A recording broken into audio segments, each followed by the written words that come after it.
Hi friends, आज की इस क्लास के अंदर हम आपको बताएंगे टेली प्राइम के अंदर सभी प्रकार के वाउचर्स को, स्टॉक आइटम्स को, लेजर्स को किस तरीके से कोड के माध्यम से हम रिकॉर्ड कर सकते हैं।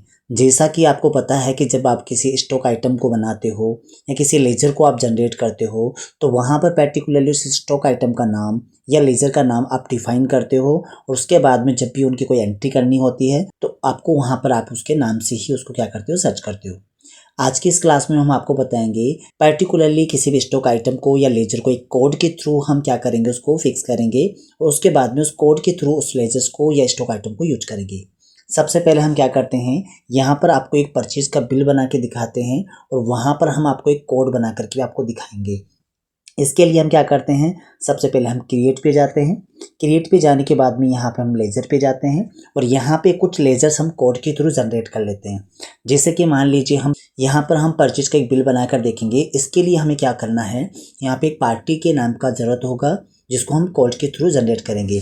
सबसे पहले मान लीजिए हमारी पार्टी जो है SK प्राइवेट लिमिटेड कंपनी। अब यहाँ पे देखो नीचे लिखा हुआ है अलायंस, यहाँ पर इस पार्टी का एक कोड हम बना के यहाँ डालेंगे।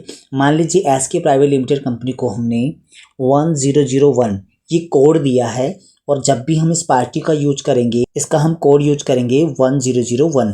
यहाँ पर ये पार्टी जो है हमारे लिए सन्ड्री क्रेडिटर है तो हम यहाँ पे सन्ड्री क्रेडिटर का यूज करेंगे और इसको एक्सेप्ट कर लेंगे। इसी तरीके से आप कोई और लेजर बनाना चाहते हो तो आप लोग वो भी बना सकते हो। जैसे मैंने यहाँ पर एक परचेज का लेजर भी आपको बना के दिखा देता हूँ। परचेज यहाँ पहले से परचेज जनरेट किया है तो मैं यहाँ पर आपको इसके सामने कुछ नंबर डाल देता हूँ ताकि डिफरेंट हो जाए। और परचेज के लिए हमने यहाँ पे कोड लिखा है 202, एंटर करेंगे और इसको भी हम एक्सेप्ट कर लेंगे। इसी तरीके से हम कुछ स्टॉक आइटम भी क्रिएट कर लेते हैं ताकि हम उनको कोड के माध्यम से यूज करके देखेंगे। स्टॉक आइटम पे जाते हैं।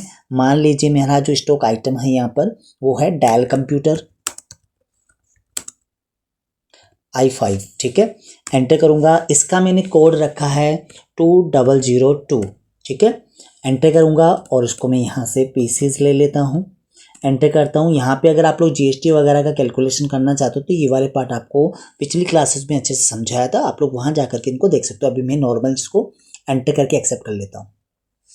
अब चलो सबसे पहले हम परचेज वाउचर में कोड के थ्रू उन लेजर्स को और स्टॉक आइटम को हम इंसर्ट करेंगे। उसके बाद में हम एक बिल जनरेट करके देखेंगे। सबसे पहले हम वाउचर्स पे जाएंगे और यहाँ से हम परचेज वाउचर को ऑन कर लेते हैं। सबसे पहले यहाँ पे हम सप्लायर का जो भी इनवॉइस नंबर है हम डाल देते हैं, एंटर करेंगे। यहाँ पर जो पार्टी होती है SK प्राइवेट लिमिटेड कंपनी, जिसका कोड हमने क्या लिखा था 10001।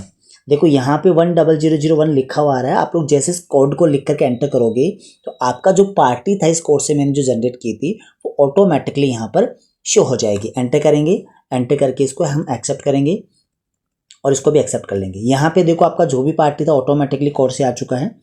यहाँ जो हमने परचेज का लिया था, परचेज का जो कोड लिखा था 202 था तो यहाँ पे 202 लिखा हुआ रहा है। आप लोग इसको भी कर सकते हो या फिर डायरेक्टली आप लोग इंसर्ट भी कर सकते हो।